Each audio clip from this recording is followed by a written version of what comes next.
Hey everybody! Welcome back for another round of Zanadu Comics recommendations.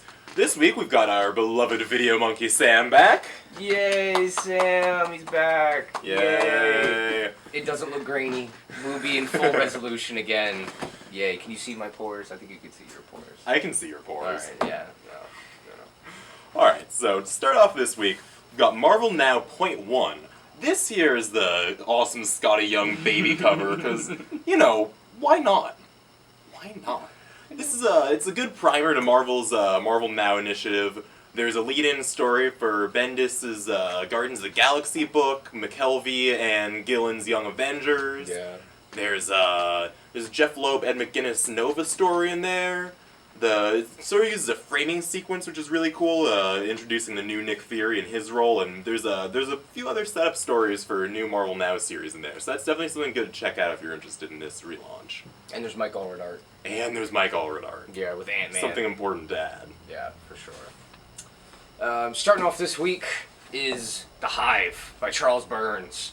Charles Burns has been making comics for about 15 years, maybe more. But his stuff is just, it's unsettling, it's unnerving. You need a book called Black Hole that took place here that about kids and sexually contracted diseases and weird stuff that still it haunts me to this day.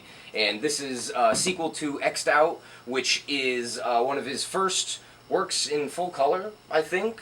You know, because he's done like small strips and stuff, but it's all in color. It's all very, I suppose I can't show that page. But yeah, it's really, really good. It's really cool. This is, like I said, the sequel to X'd Out, which is basically kind of like Tintin on acid. And it's just very bizarre and weird and nicely done. It's a nice package. It's, $20. It's certainly worth it. And over on the DC side, we've got the latest issue of Wonder Woman, which continues the... That's Batwoman. Batwoman. Latest issue of Batwoman, which continues the Wonder Woman crossover, of course, that was started in issue 12 before the Zero Issue initiative started. So this is really awesome. It's Batwoman seeking out Wonder Woman's help to face off against Medusa and her worldwide crime organization, which, why wouldn't you want to read a comic about Medusa's worldwide crime organization? And it's also J.H. Williams drawing Wonder Woman, which is great. Yeah, there's a lot of those cool, tie-in pages where it's like half Wonder Woman and half Batwoman, and he kind of like adds in the symbols and stuff and uses them as panels.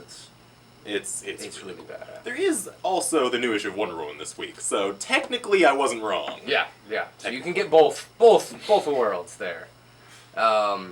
We've got The Shadow, which is a classic from the 80s by Howard Chaykin, and The Shadow, is a basis for like Batman and other various pulp figures, but this was back before Chaykin discovered the computer, so there's not that kind of weird color swatchy thing that's on all of his stuff these days. But this is just really cool, gritty, kind of American flag era Chaykin with amazing sound effects and luscious women and all sorts of stuff that has made Howard Chaykin who he is. So yeah, this is a great classic that has never been reprinted. Or it has been reprinted, but not for like 10 years or so. So this is really, really cool. Can't forget all the burly dudes with the same exact chin. Oh, huge chins. Pure It's like his chins and Judge Dredd chins could have chin battles, and that would be really cool. Oh God, you could make a whole 80s toy line off of that. Yes, you could.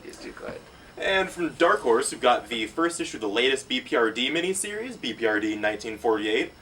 It has this really just kind of disturbing and at the same time super beautiful Dave Johnson cover going on, and then on the inside it's got Max Fiumara art, which is just on another level. Like, that dude does not get enough work in comics, probably because he's making tons of animation money. Yeah, that's a good call. Probably. Damn animation. Stupid money. Godzilla. I can't believe it's on time. Do you see how many lines are on this page? James Stokoe is crazy. This is the continuation of each issue is a decade apart.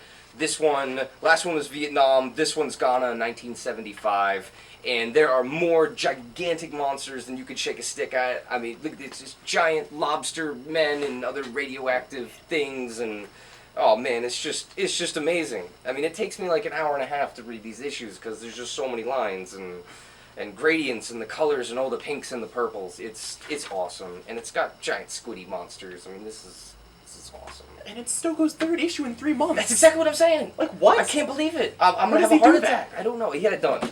Clearly.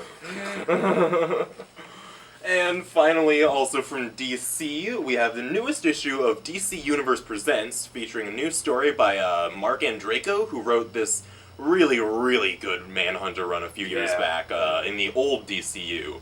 And this is him sort of reinventing Black Lightning and Blue Devil as the new Black and Blue team-up. I'm a big fan of Black Lightning myself, and I liked Blue Devil when he popped up on Crisis on Infinite Earths, but honestly, that's all I've ever read of him. But He's really cheesy. He's incredibly cheesy, and it's great. It is great. But I'm just really happy to see Black Lightning back in the DCU, so I'm looking forward to this. Yeah, he's short stint in the Justice League last year, or God, like 3 years ago or more. The last time the Justice League came back, and he didn't go over too well. I like that though. Yeah, I thought it was cool. Hopefully this will help. Maybe they were mad they didn't have his afro. That's what's up, you know. Luke Cage. I mean, no afro, no giant chains, no afro. You're losing popularity. Clearly, the afro is where The it's main at. selling point. Yeah. And from Image Comics this week, and Paul Grist, this is Mudman, which is a beautiful, just superhero comic. It is just a straight love letter to superheroes, and no crazy crossovers, no weird stuff, anything like that. It's just this kid who him and his friend are going around vandalizing things at night, and they end up on this kind of deserted part of town where there's all this mud and this kind of strange house, and they're running from robbers who are hiding out in there, and he gets sucked into the mud and becomes appropriately Mudman. And it's just got a real great, like, kind of Ditko vibe where it's just this, teenager who's kind of goofy and tries to figure out, what his powers are. And there's this weird half-naked ocean man that he fights.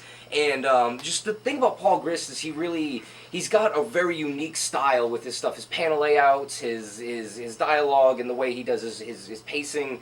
It's something that you kind of read once, you're like, oh, that was cool, but you don't really pick up on it. And it's something that's really kind of on another level that he gives you to enjoy. So this one is really, really fun, and it's only $10, part of Image. They were doing all these $10 trades. So you're getting five issues for $10, which is a steal.